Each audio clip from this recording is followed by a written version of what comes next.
এই ৩১৮ নম্বর দাগ বালিজুরি মৌজার এটা খাস হওয়ার কারণে ভূমিহীন বন্দোবস্ত মূলে ১/১/৮৬-তে আমার জ্যাঠা মোহাম্মদ ইসরাফিল শেখ এই জমির মালিক হয় কবিলিয়ত দলিলের মাধ্যমে। হওয়ার পর ২০০৭ সালে এটা জামালপুর সাব জজ জেলা জজ আদালতে একটা মামলা দায়ের করে সজল কুমার আগরওয়ালা পিতা গঙ্গাধর আগরওয়ালা। এই মামলা ২০০৯ সালে ওখানে তারা পরাজিত হয়। ২০০৯ আবার তারা হাইকোর্টে যায়, হাইকোর্টে আপিল করে, হাইকোর্টেও পরাজিত হয়, সুপ্রিম কোর্টে মহামান্য সুপ্রিম কোর্টেও পরাজিত হয়। মহামান্য সুপ্রিম কোর্টের শেষ পর্যন্ত তারা রিভিউ করার পরেও পরাজিত হয়। হওয়ার পর আজ অব্দি আমরা এই দখলকারী আছি। হঠাৎ করে এই জমিটা যেহেতু ২০০৯-২২-২৩-এ আপনার অধিগ্রহণ হয়ে গেছে, অধিগ্রহণের একটা ফিল্ড বইয়ে যৌথ ফিল্ড বইয়েতে দেখতে পাই মিজানুর রহমান গং নামে তারা দলিল এবং নামজারি মূলে নাম অন্তর্ভুক্তি চাইছে, এই যে অধিগ্রহণের টাকার মধ্যে তারা ভাগ চাইছে আর কি। তো আমরা তখন এটা তুলে দিই যে এটা যেটা যা হওয়া সম্ভব না তাই করছে। এখানে এসিলেন সাব রেজিস্ট্রার এবং ইউনিয়ন ভূমি সহকারী কর্মকর্তা ৩ জনে দুর্নীতির মাধ্যমে এবং সরাসরি অবৈধ লেনদেনের মাধ্যমে একদিনেই তারা দলিল করছে, নামজারি করছে এবং একই জমি ২ জনের নামে এখনো নামজারি আছে।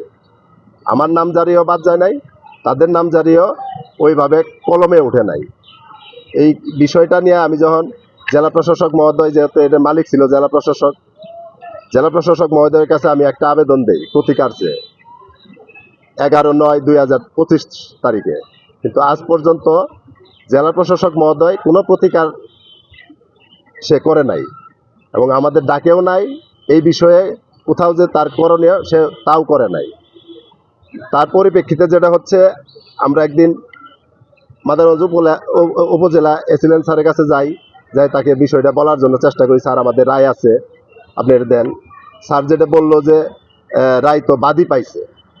আমি বললাম স্যার বাদী যদি রায় পায় তাহলে স্যার বাদী কেন এতগুলো আপিল করলো? এই কথা বলে সে অন্তে মানে বিহেভিয়ারটা তার ভালো ছিল না, সে আনঅফিসিয়াল কথা বলছে, যেটা বিচারকরা কেন ইংলিশে রায় লেখে সে উর্দুতে লিখবো।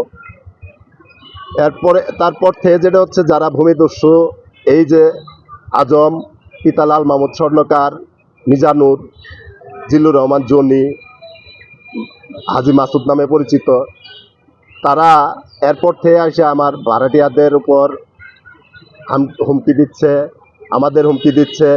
প্রতিদিন তারা সশস্ত্র অবস্থায় মহড়া দিচ্ছে এবং প্রত্যেকটা দোয়ানে তারা 7 দিনের সময় দিয়ে গেছে। আমাদেরকেও তারা একদম এই দুনিয়া থাকতে দিবে না, হত্যার হুমকি তো আছেই। যে কারণে আমরা নিরাপত্তাহীনতায় ভুগছি। আমরা এই যে যারা জাল জালিয়াতির সাথে জড়িত এবং দাতাগ্রহিতা, তাদের সহ আইনের আওতায় আনার জন্য এবং আমাদের জীবনে নিরাপত্তা দেওয়ার জন্য আপনাদের মাধ্যমে দেশবাসীর কাছে আবেদন রাখছি।